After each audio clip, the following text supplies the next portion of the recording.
ሰላም ሰላም ሰላማችሁ ብዝት በልልን ባላችሁበት ቦታ ሁሉ። እኔ ኮንክ በጣም ሰላም ነኝ፣ እግዚአብሔር ይመስገን። እኔ ወንድማችሁ ዳዊት ነኝ ከዳውሮ ዞን ታርጫ። ከፖለቲካ ጋር ምንም ንክኪ የሌለኝ ሀሳብ ነው የሚያወራው። ለእኔ ጥያቄ የፈጠረብኝ እስካሁን ድረስ ማለት ነው ከልጅነት ጀምሮ ያ ማለትም እንግዲህ መኪና ወላይታና ጅማ መንቀሳቀስ በመኪና በጀመርኩት እስካሁን ድረስ ያለው ነገር ነው የምነግራችሁ። እሱ ምንድን ነው? ከወላይታ ሶዶ ወደ ታርጫ ተብሎ ለምንድን ነው ትራንስፖርት የሌለው? ለእኔ ጥያቄ የፈጠረብኝ ነገር ነው። ለምሳሌ ዋካ ዞን አይደለም እንግዲህ ወደ ዋካ ስምረት ክፍል እንዴት ሊመድብ ይችላል? ይሄ ለእናንተም ጥያቄ ነው ወይስ ለእኔ ብቻ ነው ጥያቄ? እስካሁን ለእኔ ጥያቄ ሆኖብኛል እና በኮሜንት ሴክሽን ማስቀመጥ ትችላላችሁ ይህንን ሀሳብ። አንደኛ ችግሩ ምን መሰላችሁ? ከወላይታ ዞን ወደ ዳውሮ ዞን ስምረት ክፍሉ መኪናው መመደብ አለበት። ምክንያቱም ዋካ መንገድ ላይ ነች፣ የማያማክልበት ቦታ ነው። ምክንያቱም ዋካ ላይ ሰው እየወረደ ያልቃል፣ ገሳ ላይ እየወረደ ያልቃል። ወደ ኢሰራ ሚሄድ፣ ወደ ቶጫ ሚሄድ፣ ወደ ማሪ ሚሄድ፣ ዋካ ላይ ያለው የሚቀሩ ሁሉ ዋካ ላይ ይወርዳል። ነገር ግን ወደ ታርጫ የምንመጣበት መኪናው በጣም ተቸግረን ነው የምናውቀው። አብዛኛው ጊዜ ምሽት በጣም ትልቅ ችግር ውስጥ ነን እየገባን ያለ ነው።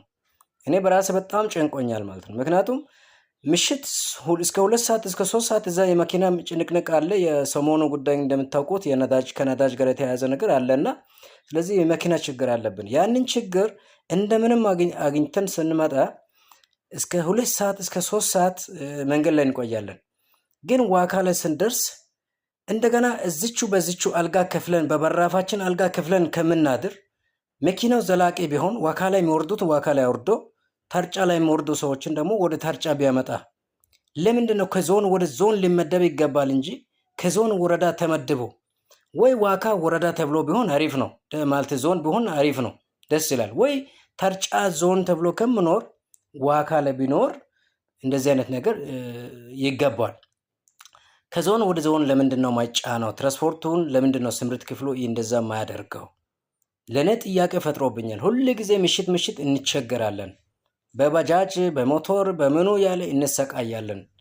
ስለዚህ እንደዚህ አይነት ነገር ምሽት ጉዞ ላይ ሲያጋጥመን መከራ ነው የምናየው።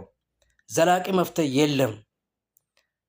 እንደ ሌላ ሀገር ለምሳሌ ከዚህ እስከ ጅማ ቀጥታ አለ። ከታርጫ ወደ ጅማ ኖርማል ነው። ከጅማም ወደ ታርጫ ኖርማል ነው። የትራንስፖርት ዋጋው ጭማሪ በተለያየ ሁኔታ ቢከሰትም እሱ እንደ ችግር ሆኖ እያለም ቢሆን ግን ኖርማል ነው ስምረቱ። ታርጫን